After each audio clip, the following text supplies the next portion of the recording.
I'm gonna cut to the chase. Sporks suck. They are an abomination, simply put. Whoever invented them, John Spork or whoever, needs to be terminated, effective immediately. People don't talk about this enough, if I'm being honest. When asked about humanity's graces, they'll always bring up irrelevant things like war and microtransactions and the little fake X on dubious website ads. But today, I'll be the villain. I'll make an argument why sporks are one of humanity's biggest plights. Let's begin. Take a look here. What do you see? Yeah, you see a spoon. Yeah, you see a fork. But think more deeply. What words come to mind when you see this image?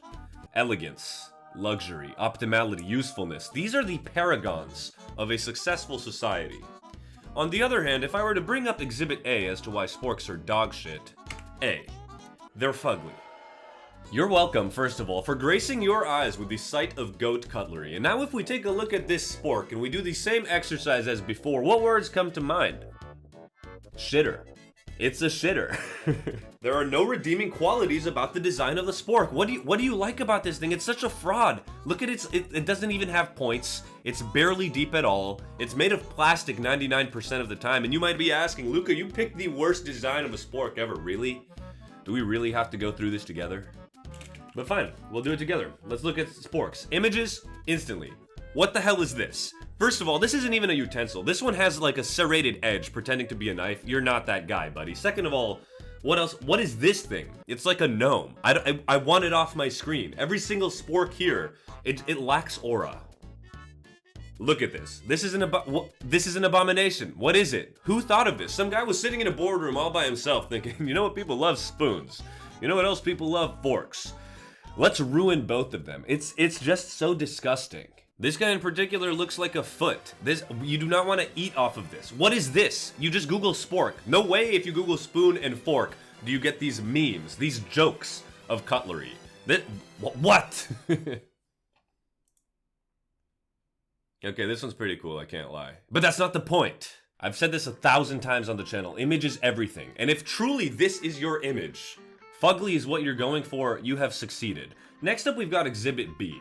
It's deceitful. We don't like liars. Take a look at this image this time. I'll give you a sec.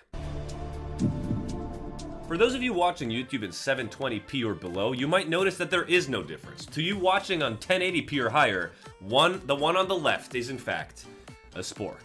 Luca, Exhibit A and Exhibit B are practically the same thing. Shut the fuck up. You are not thinking like a human being. Exhibit A just suggests that it's fugly. Exhibit B suggests that if you leave your 3-year-old, your toddler, off by themselves, you won't know if they'll pick up a spork or shit to put in their mouth.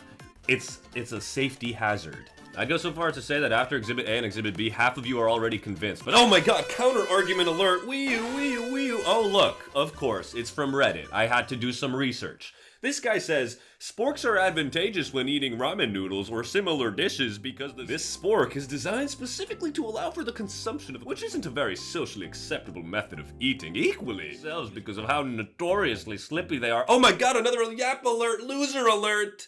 Of course, it would be a Redditor defending sporks.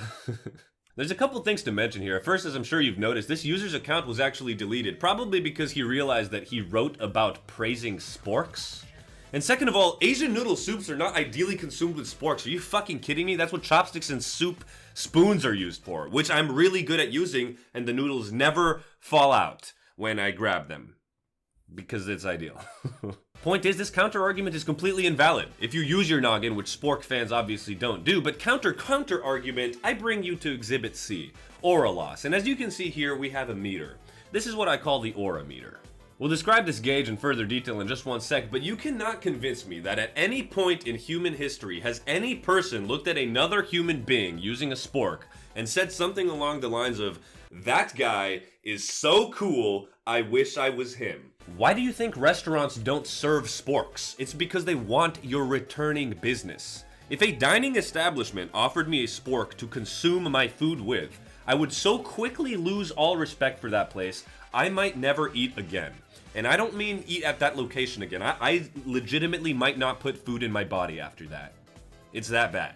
You know who's forced to use sporks? School children. You know who still refuses to use forks? School children. Literally, your 8-year-old cousin, who watches Aiden Ross stream highlights will stay away from this abomination. That I cannot describe to you. Like, it's a human innate part of our brains. That was a long preface to talk about the aura meter, but regardless, here is the gauge. This is scientifically proven by me to determine where on the spectrum something lands in terms of aura. On the highest end, we have pushed 11-year-old child out of the way on February 27th, 2022 at a Warriors home game in San Francisco in order to high-five LeBron James. That's a lot of aura. That's right? You would say so. If someone did that, some guy or person, perhaps, you would think that he's really, or they are really cool, right? And on the other end of the spectrum, we have B. Hitler. Literally. And this meter might be populated like this. Entering and closing elevator nonchalantly. As the door is closing, you stick your hand in and you push it slightly open. And everyone in the elevator claps and looks at you. Absolutely aura moment. Lalo Salamanca, stellar. Joe, average. And Mama. Watching Mr. Beast after age 12, a little bit of an aura sink, definitely on the lower end of the spectrum. Having over 100,000 Reddit karma, absolutely disgusting. Sporks themselves, way down there. You thought I would compare them to Hitler. I would never do that. That is not a funny joke. Anyway, Exhibit D, Versatility. The one thing sporks are marketed as are versatile. They're good for hikers. They're good for people who need a safe space. But you know what they're really good at? They're good at being bad at stabbing, being bad at scooping, and being completely useless for cutting. It's like you buy a Swiss Army knife, but the only tools are a rock and a stick. And that's way more useful than sporks. I actually wanted to use a spork as a demonstration in this video, but then I realized, wait, I don't have any sporks.